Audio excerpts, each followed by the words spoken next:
Bu hikoyani yozayotib qo'llarim qaltirayapti, ko'zlarimdan esa yosh emas, go'yo qon oqayotgandek. Bu voqea mening butun hayotimni, borliqni, ishonchimni va insoniyligimni kul qildi. Men tirikman, lekin ruhim allaqachon olgan. Derazadan tinmay yomg'ir yog'yapti. Bu yomg'ir xuddi o'sha mash'um kundan beri to'xtamagandek. O'sha kuni ham osmon yorilib ketgudek yog'ayotgan edi. Go'yo tabiat mening peshonamga bitilgan bu qora taqdirga oldindan aza tutayotgandek edi. Men Sardor bilan turmush qurganimga 5 yil bo'lgan edi. Biz baxtli edik, yoki men shunday deb o'ylardimmi? Sardor mehribon, e'tiborli, har bir so'zimga quloq soladigan er edi. Onam esa mening hayotimdagi eng muqaddas inson edi. Otam erta vafot etgani uchun onam meni yolg'iz o'zi, ming mashaqqat bilan o'stirdi. Men onamni shunchalar yaxshi ko'rardimki, u men uchun nafaqat ona, balki eng yaqin dugona, eng ishonchli sirdosh edi. Men uning poyiga dunyolarni to'kishga tayyor edim. Uning yuzidagi birgina tabassum uchun jonimni berardim. Onam yosh ko'rinardi. Hali 50 ga ham kirmagan, o'ziga oro beradigan chiroyli ayol edi. Men doim onamning go'zalligi bilan faxrlanardim. Mening onam hammadan chiroyli deb maqtanardim. Sardor ham onamni juda hurmat qilardi. Oyijon deb og'zidan bol tomardi. Ularning munosabati shunchalar samimiy ediki, men bundan faqat xursand bo'lardim. Kuyov va qaynona o'rtasidagi bunday iliqlik har kimga ham nasib etavermaydi deb o'ylardim. Men naqadar kor bo'lgan ekanman. Naqadar sodda va ahmoq bo'lgan ekanman. O'sha kuni ishdan ertaroq chiqdim. Boshim qattiq og'riyotgan edi, vujudimda qandaydir holsizlik bor edi. Sardorga qo'ng'iroq qilmadim, unga syurpriz qilmoqchi bo'ldim. Uyda mazali kechki ovqat tayyorlab, uni kutib olmoqchi edim.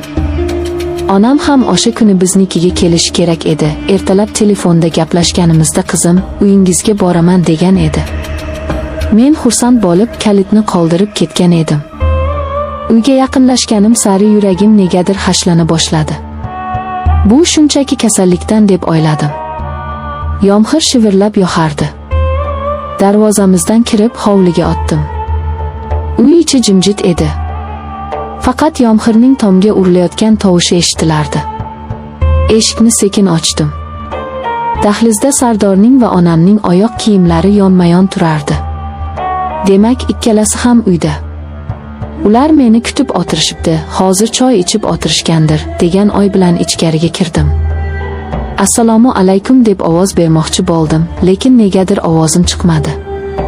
Tomog'imga bir narsa tiqilgandek bo'ldi. Qandaydir sovuq sukunat uyni egallagan edi. Bu sukunat oddiy sukunat emasdi, u xavfli edi, u sirlarga to'la edi. Mehmonxona tomon yura boshladim. Eshik qiya ochiq edi. Ichkaridan past ovozda gaplashayotganlari eshitilib turardi. Bu Sardorning ovozi edi. Lekin u shunday ohangda gapirardiki, men bu ohangni faqat bizning yotoqxonamizda eshitgan edim. Aziza, sensiz nima qilardim, dedi u pichirlab. Men joyimda qotib qoldim. Aziza. U onamni ismi bilan chaqirardi. Oyijon emas, shunchaki Aziza. Bu qandaydir xato, quloqimga noto'g'ri eshitildi deb o'yladim. Hozir kiraman va ularni choy ichib o'tirganini ko'raman deb o'zimni ishontirmoqchi bo'ldim. Lekin oyoqlarim menga bo'ysunmasdi. Sekin, juda sekin eshik tirqishidan ichkariga qaradim. Ko'zlarim kor bo'lib qolsa edi. O'sha lahzada yer yorilib, men qariga kirib ketsam edi. O'sha manzarani ko'rgandan ko'ra olib qolganim 1000 marta afzal edi. Ular divanda o'tirishardi. Onam, mening pokiza, farishta deb bilgan onam, Sardorning ko'ksiga boshini qo'yib o'tirardi. Sardorning qo'li esa onamning sochlarini silar, yuziga tegar edi. Bu shunchaki qarindoshlik quchog'i emas edi. Bu ona va bola o'rtasidagi mehr emas edi. Bu ikki sevishgan, bir-biriga tashna bo'lgan erkak va ayolning holati edi. Onamning ko'zlarida men hech qachon ko'rmagan narsa bor edi. U Sardorga shunday qarab turardiki, xuddi 18 yoshli qiz birinchi muhabbatiga qaragandek. Sardor esa Mening erim, mening yarimim onamning qo'llarini olib kaftlaridan opardi. Har bir opich yuragimga sanchilgan xanjardek edi. Qizim bilsa nima bo'ladi dedi onam, lekin ovozida qo'rquvdan ko'ra noz bor edi. Bilmaydi dedi Sardor ishonch bilan onamni og'ziga yanada qattiqroq tortib. Biz hech kimga aytmaymiz. Men seni sevaman, Aziza. Buni inkor qila olmayman. U bilan yashasam ham xayolim senda. Sen boshqachasan. Dunyo aylana boshladi. Ko'z oldim qorong'ulashdi. Devorga suyanib qoldim, aks holda yiqilib tushardim. Nafasim bo'g'ilib qoldi. Oz onam. Meni dunyoga keltirgan, menga oq sut bergan, baxtli bolam deb duo qilgan onam. Meni erim bilan xiyonat qilyapti. Meni erim, meni jonim deb suygan inson, qaynonasi bilan, mening onam bilan. Bu shunchaki xiyonat emasdi. Bu mening butun borlig'imni tahqirlash edi. Bu mening ayolligimni, insonligimni yerga urish edi. Agar Sardor boshqa bir yosh, chiroyli ayol bilan xiyonat qilganda edi, men kuyardim, yig'lardim, janjal qilardim, lekin tushunardim. Erkak kishi nafsiga qul bo'ldi derdim. Lekin onam bilan bu qanday vahshiylik? Bu qanday jirkanchlik? Miyamda ming xil savollar aylanardi. Qachon boshlandi? Qanday qilib? Nahotki men shunchalik kor bo'lganman? Eslay boshladim. Onamning tez-tez biznikiga kelib turishlari, Sardorning onamni uyga tashlab kelishga oshiqishlari, bayramlarda onamga alohida qimmatbaho sovg'alar olishi. Men bularni hurmat deb o'ylabman. Men bularni mehr-oqibat deb o'ylabman. Aslida esa ular mening ko'z oldimda, mening uyimda o'zlarining harom ishlarini qilib yurishgan ekan. Men baqirmoqchi bo'ldim. Ifloslar nima qilyapsizlar deb hayqirib. Lekin kuchim yetmadi. Vujudim muzlab qolgan edi. Qolaversa nima deyman? Kimgadir ayta olamanmi? Erim va onam. Bu so'zlarni tilga olishning o'ziyoq olim bilan barobar edi. Bu sharmandalikni kimga aytaman? Agar erim xiyonat qilsa, onamga yig'lab borardim. Oyi, erim menga xiyonat qildi deb bahriga bosh qo'yardim. U meni yupatardi, menga dalda berardi. Lekin xiyonatkor onamning o'zi bo'lsa-chi?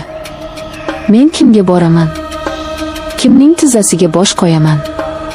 Dunyoda eng ishongan ikki insonim meni aldashdi. Men butunlay yolg'iz qoldim. Men bu dunyoda hech kim edim. Shunchaki ularning o'yinidagi bir to'siq, bir vosita edim xolos. Sekin ovoz chiqarmaslikka harakat qilib orqaga tisildim. Har bir qadamimda pol gijirlamasin deb Xudoga yolvordim. Hozir ular meni ko'rishini xohlamasdim. Ularning ko'zlaridagi uyatni va o'zini oqlashlarini ko'rishga toqatim yo'q edi. Dahlizga chiqdim.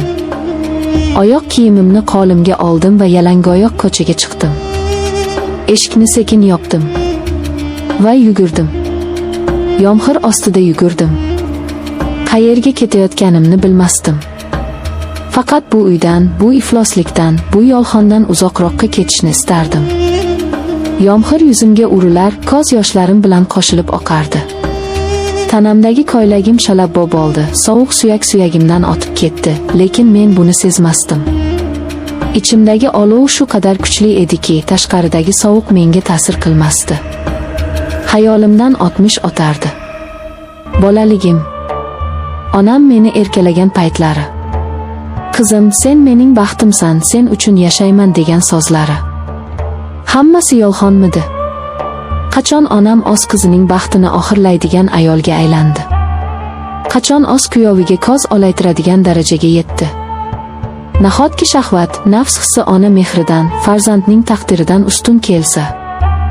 Sardorchi. U menga sevgi izhor qilganda ko'zlarimga qarab turib aytardi. Nahotki hammasi niqob bo'lgan? Balki u boshidanoq onamni ko'zlab menga uylangandir. Yo'q, bu fikr meni aqldan ozdiradi. Men o'sha kuni uyga qaytmadim. Qayta olmadim. Dugonamnikiga bordim. Unga Sardor bilan urushib qoldim deb yolg'on gapirdim. Haqiqatni ayta olmadim. tilim bormadi. Qanday aytaman? Dugonajon erim onam bilan yurarkan deymanmi? Buni eshitgan odam ham jirkanib ketadi. O'sha tunda uxlamadim. Tonggacha derazaga tikilib chiqdim. Yomg'ir hamon yog'ardi. Telefonim tinmay jiringladi. Avval Sardor, keyin onam. Qizim, qayerdasan? Biz xavotir olyapmiz degan simslar keldi. Ularning xavotiri ham soxta edi. Ular mening yo'qligimdan foydalanib, balki yana birga bo'lishgandir. Yoki sirlari ochilib qolishidan qo'rqishgandir.